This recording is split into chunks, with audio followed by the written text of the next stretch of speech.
मुंबई महापालिका निवडणुकीत महाविकास आघाडीत फूट पडल्याचं चित्र दिसू लागलंय। मुंबई महापालिका निवडणुकीसाठी काँग्रेसनं सोबळाचा नारा दिलाय।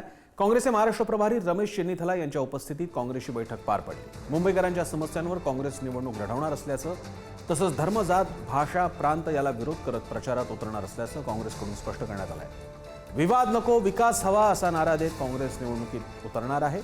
निवडणूक आणि उमेदवार निश्चिती याबाबत धोरणात्मक चर्चा झाल्याची माहिती देशभरातील प्रमुख काँग्रेस नेत्यांना प्रचाराची जबाबदारी दिली जाणार आहे। तर दुसरीकडे शरद पवारांची राष्ट्रवादी आणि ठाकरे बंधू एकत्रित निवडणूक लढवणार आहेत। काँग्रेस प्रकाश आंबेडकरांच्या वंचित बहुजन आघाडीसोबत निवडणूक लढवणार आहे। हमारा स्क्रीनिंग कमेटी बनेंगे और स्क्रीनिंग कमेटी में कैंडिडेट्स के ऊपर फाइनलाइज करेंगे। हम कांग्रेस पार्टी इस बार चुनाव अकेला लड़ रहे हैं।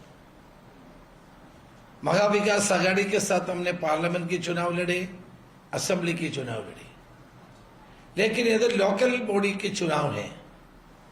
लोकल बॉडी के चुनाव लोकल लेवल पे कंडक्ट करते हैं। हमारे कार्यकर्ताओं को भावना को लेकर के मुंबई रीजनल कांग्रेस कमेटी ने यह डिसीजन लिया था कि इस चुनाव में हम अकेला लड़ेंगे।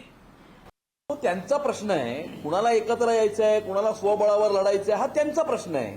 आणि एकत्र आले तरी काही प्रॉब्लेम नाही आहे, कारण महाराष्ट्राच्या विधानसभेच्या निवडणुकीमध्ये तिघेही एकत्र आले होते, पण तिघांना एकत्रितपणे पण 50चा आकडा गाठता आला नाही। त्यामुळे एकत्र आले तरी काही फरक पडत नाही, वेगळे लढले तरी काही फरक पडत नाही। कुणी एकत्र आलं, कुणी एकत्र नाही आलं याने काहीच फरक पडणार नाही, कारण मुंबईकरांचा निर्णय हा पक्का आहे आणि मुंबईकरांनी आपला निर्णय केलेला आहे। आता फक्त 15 तारखेला त्या पोलिंग स्टेशनमध्ये जाणे आणि धनुष्यबाणाचं आणि कमळाचं बटन दाबणे हे एवढंच बाकी आहे।